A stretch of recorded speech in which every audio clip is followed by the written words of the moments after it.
Olá, meus amores, olha, tem a Carla aqui mais uma vez. Vamos agora para a nossa correção de história. Vamos lá? Página 123 a 126. Primeiro, procure no dicionário a palavra organização e defina. Escrever o que é organização, procurando no dicionário. Você pode colocar assim: estrutura das partes que constituem um ser vivo, associação, entidade de cunho social, político, etc. Ou arrumação. Isso aí é o significado do dicionário. Ah, tia, eu achei outro significado.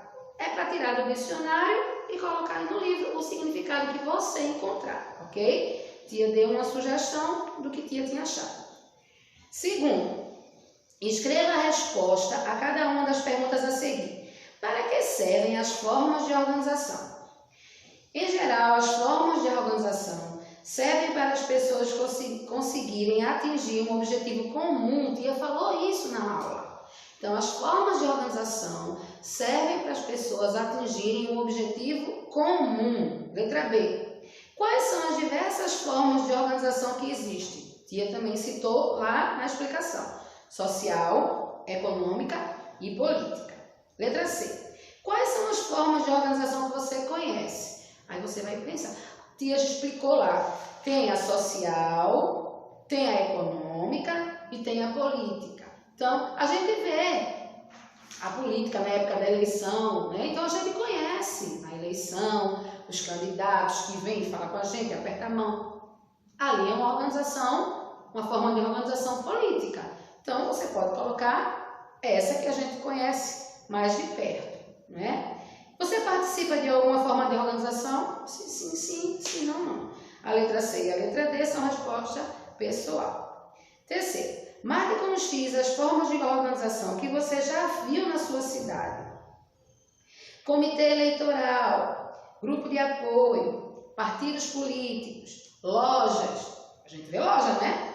Sindicato, empresa, zonas eleitorais e associação de moradores. Então, se no seu bairro tem uma associação de moradores, então você já viu uma forma de organização, marca aí, né? Se no seu bairro, na sua cidade, aliás, tem loja, marca a loja, tá certo? Aqui eu não tenho certeza se tem empresa, mas tem, toda cidade tem as empresas, marca aí. Quarto, diferencie Estado e nação. Então, Estado é uma organização política que exerce sua autoridade sobre um território concreto.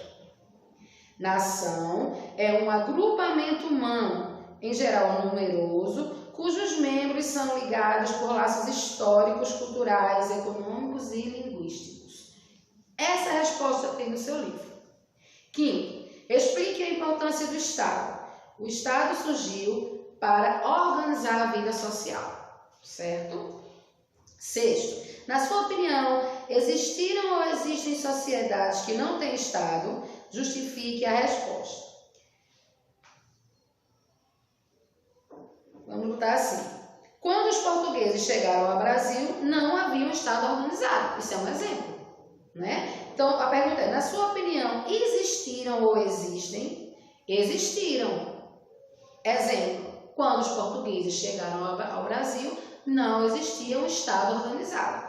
Esse Estado, na forma que a gente conhece hoje, essa organização política, essa organização do Estado, que tem o poder executivo, legislativo, judiciário, foi trazida pelos europeus, trazida pelos portugueses, implementada aqui no Brasil por eles. Os índios não tinham essa forma de organização que a gente conhece. Eles tinham uma forma de organização deles, tá certo? Mas que não constituía um Estado, porque Estado é formado por essa organização: executivo, legislativo, judiciário. Ok? 7.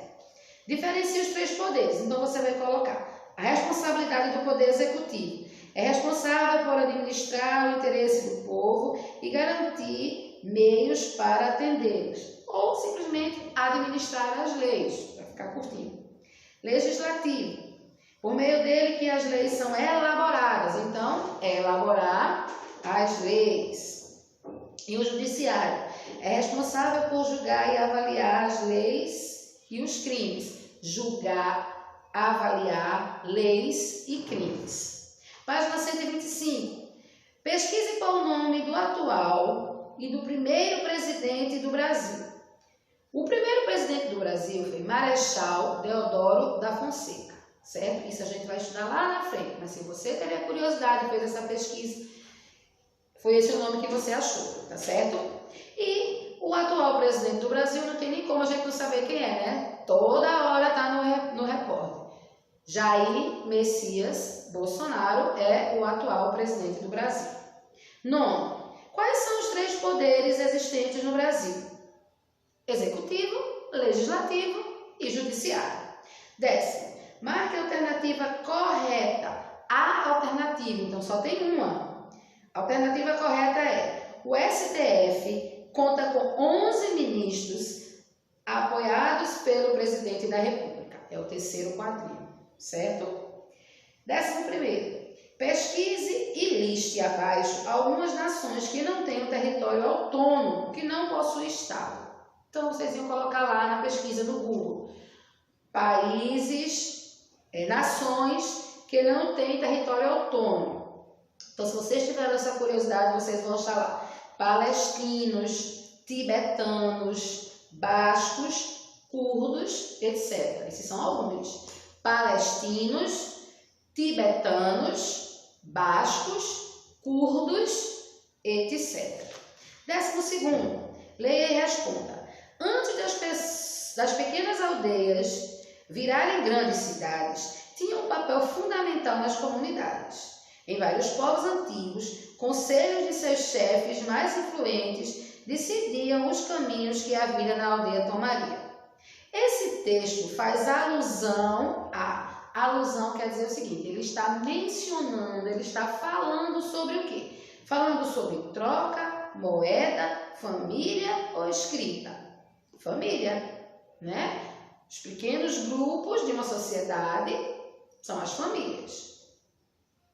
Identifique o primeiro centralizador do poder local e pinte-o. O primeiro, não é? Quando a gente estava aqui no Brasil, quando se instalou aqui no Brasil esse sistema de organização, quem foi o primeiro poder? Foi o rei, não é? A gente era colônia de Portugal. Portugal era, na época, uma monarquia, tinha um rei de Portugal. Então, o rei de Portugal também governava o Brasil. Então, a nossa primeira representação de poder aqui no Brasil foi o rei. 14. Complete o texto corretamente. Os cultos às divindades se tornaram verdadeiramente instituições religiosas, geridas pelos sacerdotes, que se mostravam como os mediadores entre os homens e os deuses. Com essa ligação ao divino, os sacerdotes gozavam de bastante influência dentro das comunidades. Sabendo desse poder, os líderes das aldeias e reis procuraram estabelecer alianças com os sacerdotes locais que legitimavam o poder dos reis,